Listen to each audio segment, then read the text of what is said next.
Welcome into Four Down Territory. I'm Kyle Madson, the managing editor at Niners Wire. Joining me, as always, is the managing editor of the Touchdown Wire, Doug Farrar. And we're now in that sweet spot between free agency and the draft. One of my sneaky favorite times of year on the NFL calendar. There's not a lot going on, but there's still a ton going on, if that makes sense. Yeah.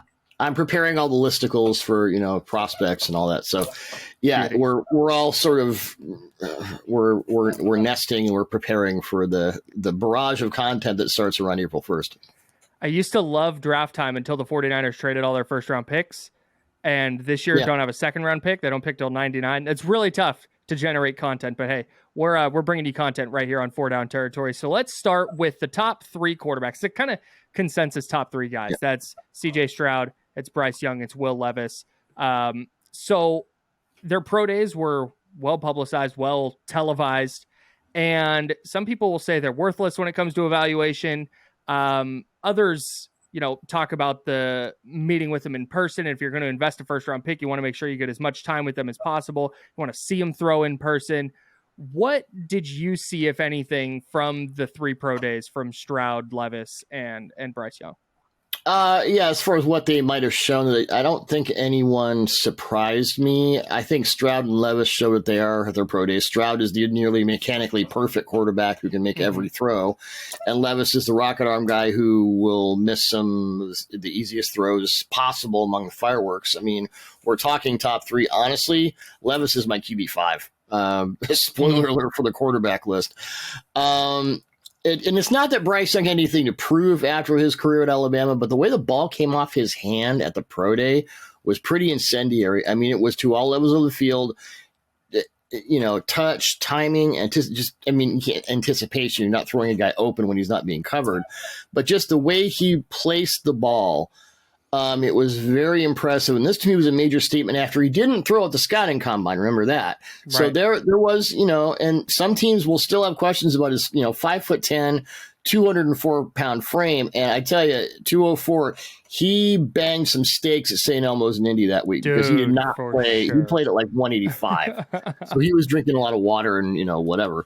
But even a cursory look at those pro day throws, I think it should leave no doubt that Young is as equipped for NFL success as any prospect in this class. And I wrote a tape piece on Young last week, and the subject was he is an outlier, but he's an outlier in a lot of really good ways too. So NFL teams don't like to think outside the box, but that pro day that he had is one more reason that NFL teams are going to have to in his case. And that's why. So you talk about thinking outside the box. That's why I have a really hard time with CJ Stroud, because I was just not that into him. But then he goes and he has his playoff game against Georgia. Thank you. Yeah. And looked awesome. Yeah. And so I kind of started paying a little closer attention. All the stuff we said he couldn't do, throw outside the pocket, throw on the move, second reaction, blah, blah, blah. Right. It was like you've been doing it all along. Against a bunch of guys who are going to be in the NFL. Yep. And so when he's so, like you said, mechanically perfect and does everything perfect. And part of me is like, yes, that guy. But then part of me wonders if that's just lingering from like, I grew up where like, hey, pocket quarterback that looks like he knows exactly what he's doing when he's throwing the ball is the way to go. That's the guy you want. When really the league is dominated by Patrick Mahomes, Jalen Hurts, Lamar Jackson, Josh Allen, these guys who, to a lesser extent, Joe Burrow, these guys who can create plays outside of structure. And so there's part of me that wonders, do I like CJ Stroud too much because of the way I'm used to kind of evaluating quarterbacks? Or is that just going to wind up not mattering? So we're in that sweet spot right now between free agency and the draft. So let's shift gears back to free agency real quick. We've seen most of the big names go. Which player or which available player are you most surprised is still available? I'll cheat and name two edge rushers, Justin Houston and Yannick Ngakoue. I get that Houston turned 34 in January, but if you watched him last season with the Ravens, he was good, man. Just a monster. 12 sacks. He was a monster. speed and power for inside and outside. 12 sacks, 6 quarterback hits, 24 quarterback hurries for a Ravens team that didn't really have a lot going for it otherwise in a pass rushing sense. And he still has what it takes, again, inside and outside the tackles. Power rusher with surprising speed off the edge. He's got all the moves. He can just waste you with an inside counter. He's got some spin. He's got all the hand moves. And, you take a 1 or 2 year flyer on this guy, I think you're cooking with gas. And then Ngakoue, he's an interesting guy because he is, with the Jaguars, he kind of publicly went after the ownership and all that. He's been with 5 different teams over the last 4 seasons, and I believe this includes 2 trades. But wherever he is, he produces. Last season for the Colts, he put up 12 sacks, 9 quarterback hits, and 23 quarterback hurries. And outside of DeForest Buckner, Ngakoue was similarly ill-served with pass rush help, and he's only 27. I'm not sure why he wasn't signed in the first waiver free agency. Man. Perhaps teams are waiting for him to lower his price, but were I one of those teams, I wouldn't wait too long because he is one of the best effort sack players in the – he will chase a quarterback wherever he has to get that, sack or hurry or hit or whatever kind of pressure. He will not be stopped until he gets there. So those are my 2 guys. Justin Houston reminds me a little bit of Carlos Dunlap. Yeah. Where it's just like, he's good. He's just good. Just put him on your defensive line and your defensive line is going to get better. Yep. Justin Houston's going to like wind up back with Kansas City for like $4 an hour. Yeah. And they're going to win another Super Bowl. And he'll get 15 sacks and, put him next to Chris Jones. Yeah. Oh boy. It's ridiculous. Ouch. I want to know how in 2023, Marcus Peters is still available. He just turned 30. I know he's not in his prime anymore, and I'm not saying he's a number 1 lockdown corner. Go throw him out there on an island. I'm not saying that. But in an era where, I think secondary play matters now more than ever. How is Marcus Peters not some team's like second or third corner? Like, go get him. I don't think he's going to change a defense. I don't think he's going to make a defense great or but he's going to improve whatever secondary he goes to just by virtue of being better than the bottom 2 or 3 guys on their depth chart. So I was pretty surprised he's still available. And then I guess I'm a little surprised that Odell Beckham Jr. hasn't gotten signed yet. Mostly that has to be the medicals because otherwise it doesn't make any sense. Right. Like this whole charade started, or charade, if you will, started last year. Like this has been going on. So I'm very surprised that he's still around. So like you said, maybe it's the medicals, maybe his price is too steep. Maybe the Jets are like just waiting for the Aaron Rodgers deal to get through before signing him. We're all waiting for that. Yeah. But even after his most recent ACL tear, like I'd take a flyer on him. Maybe he's a 3rd or 4th receiver at this point, but it's going to be a really dang good 3rd or 4th receiver for some team. And again, like Marcus Peters, I think would make a secondary better. I think Odell Beckham Jr. immediately makes any of the receiving cores in the league better. I think I don't have any argument with Beckham. I think with Peters, at his best, he was always he was not risk averse, and he was very boom or bust. You were going to get, the parallel sides either way. I think over the last couple of years, the boom starts to recede and the bust starts to inflame. And maybe that's where people are like, well, we'll bring him in for camp or something like that. And maybe he comes in and, I hope for his sake that he comes in and goes, yeah, I'm going to, get 5 picks and allow no touchdowns and opponent passer rating of 40 and, right. Give him the 2-finger salute. And then 31 NFL teams are like, whoops, we should have done something there. That's how it feels like it's going to go. He's going to make a play for a good team at some point, I think. Maybe the Chiefs will sign him too. Brett Veach is just on a roll. Just bring them all back. Actually, he would be very interesting in your neck of the woods.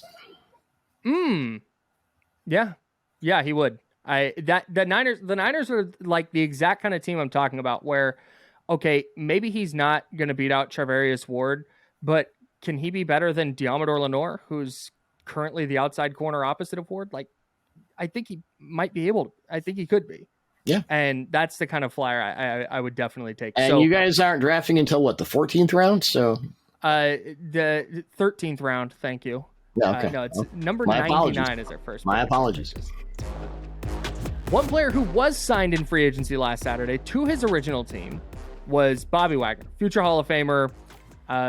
generational, I think, off-ball Yes. linebacker. We overuse that word, but in Bobby's case, we'll accept it. Yeah, I use it very rarely, but he is in the post-Patrick Willis era, I think he kind of took that mantle and ran with it for the better part of a decade. So obviously everybody up there in the PNW, psyched to see him back in Seattle. People are flipping out. I bet. Cool. I bet. So Wagner's former teammate, former Rams teammate, Cooper Kupp, not excited about it. Not nearly as excited as you guys. Whether it's trade or free agency, which other like first team reunion do you think would best benefit just all parties involved? This will blow your mind. The Arizona Cardinals selected Calais Campbell in the second round of the 2008 NFL draft.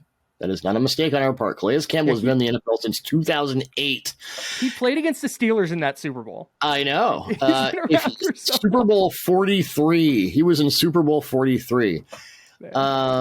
If you look at Arizona's current defensive line depth, J.J. Watt's retirement and the Broncos signing of Zach Allen, there is nothing. I mean, sorry for the guys that are there, but there's nothing there. Jonathan Gannon comes over from being the Eagles DC, and he had that 5-man line that was just crazy good, and they couldn't fit everyone on the field. They were rotating everyone. He comes to Arizona, it's just a big box of meh. So maybe the Cardinals select Will Anderson Jr. with the 3rd overall pick. That seems to be the consensus in mock drafts, but that'll only help as much as Anderson can do by himself. Campbell may turn 37 in September, but he showed last season he's still got enough in the tank to make a difference as a multi-gap defender. He can still play end, by the way, at over 300 pounds and like 6'9". I think his veteran acumen to help a line that is going to have to be rebuilt from the studs. He's played in every system imaginable. I think it would be a nice, again, kind of like Justin Houston, that 1 or 2 year deal. You just bring in the guy who knows everything and can still get it done. And I talked to Campbell a little bit.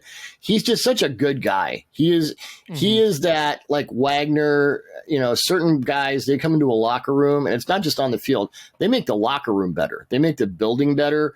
I think if you talk to people that have played with or, coached Calais Campbell, they'll tell you he's that guy. So it's not a flashy, huge thing, but I think it would help a Cardinals defensive line in desperate need of, anything. Yeah, definitely. Especially if you're a new head coach and you're trying to establish a culture. That's the kind of guy I think you go get. Love that idea for an Arizona team that needs anything. Let's for my answer. Let's get back to Odell Beckham. The Giants can't use him. Can we get Daniel Jones a little bit of help? Throw Odell Beckham in the slot, draft a receiver, and see if Daniel Jones can put up some high-end production. You just paid him out the rear end. Get him some help. Like go that again. I know Odell Beckham's not going to be the wide receiver 1, but put him in the slot and let him cook. That's all. I'm interested to get your thoughts on Frank Clark back to Seattle. So, including the postseason last year, Frank Clark, 56 pressures, 9 sacks. His 56 pressures would have been second on the Seahawks. His sack number would have been 3rd. You get Wagner back. You add Clark, a situational edge rusher. I think you can move him around the line, honestly. I don't think he has to necessarily be on the edge. I think you can kick him inside on passing downs. Yeah, he's always been that, yeah. Yeah, and I think he's just a really effective player still. And Pete Carroll and John Schneider have never been averse to those sort of reunions. Wagner is the last of many. I don't think it ended badly. They got a 1st-round pick in exchange for him when they traded him to the Chiefs. They do need edge help, and as you said, Clark can also win inside. He could be that rotational guy. That wouldn't surprise me at all. It plays. There are some teams that would never I can't. Dave Gettleman's not in charge of the Giants anymore. I can't see Odell going back there on either side because everything with Gettleman ended badly. It's just the way it was. But I could see that. Like if Clark doesn't find any suitors and he's like, okay, I'll do a 1-year vet minimum thing and take a flyer on myself and see where it goes. Yeah, it wouldn't surprise me at all. NFL owners meetings are in Arizona this week. They're going to discuss everything. But one of the things they're going to go over is the slew of proposed rule changes. When you're looking at those rule changes, which one do you think most needs to be added to the league's rulebook? Well, my new favorite NFL rule is that a quarterback should always tweet about his trade request just as his head coach is going in front of the media at the owners' meetings, which happened, of course, to John Harbaugh. Oh, that's a rule now? That's a rule now. That's okay. a rule that I just made up. It's pretty awesome. Rule proposal 8 submitted by the Los Angeles Rams would allow for roughing the passer to be reviewable. And Kyle, I know you watched some football last year, so I think you know when I say it was really, really stupid, it was really stupid.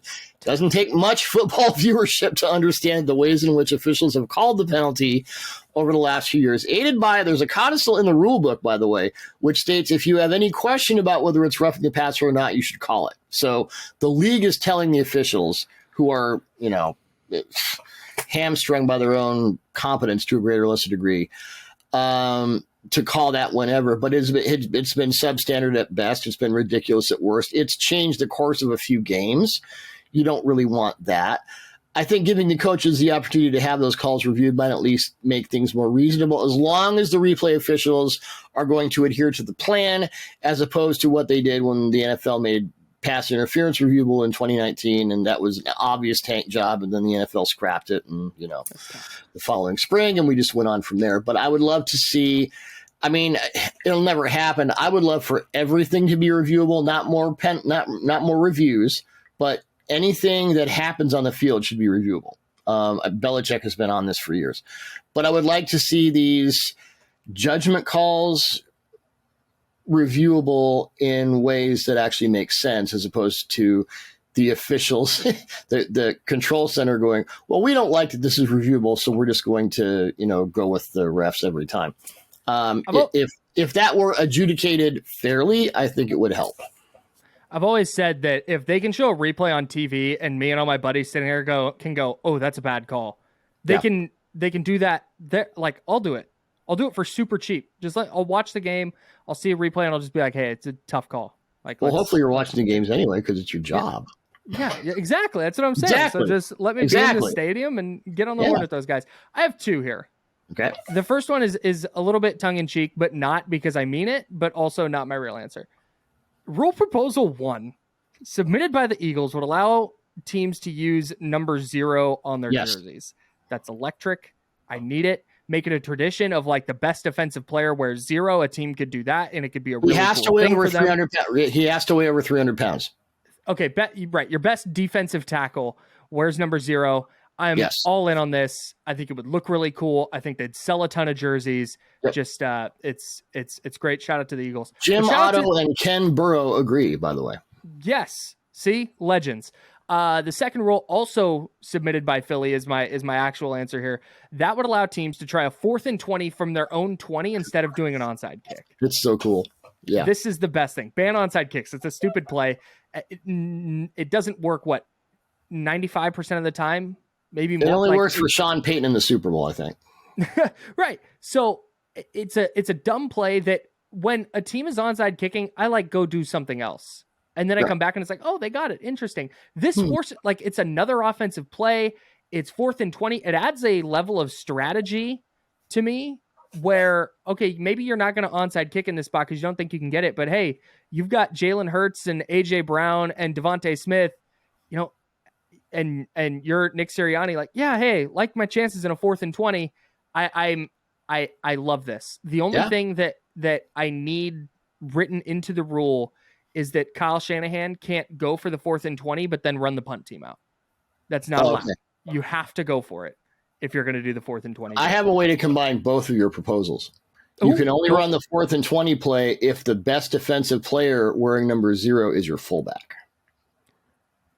This is great. Yes. That's what I call the Via Veda codicil to the rule. Let's marry those two things. Yes. Philly gets a couple of W's. I'm very much here for it. Yeah, the fourth and 20 thing is just electric. Of rule proposals. It's just everything good in one place. Yeah, call it the Reese's rule, and we're out of here. Yes. That's all I've got for today. Doug, do you have anything else? I feel like I cut you off there. No, that's fine. I think I'm good. Right. I'm preparing all the listicles for our top 11 draft prospects at every position. So that's can't wait. Spoiler alert. That'll be starting next week, and I need to get some sleep. Yeah, check that out at touchdownwire.com. This has been 4 Down Territory. We will see you guys next week. Thanks, everyone.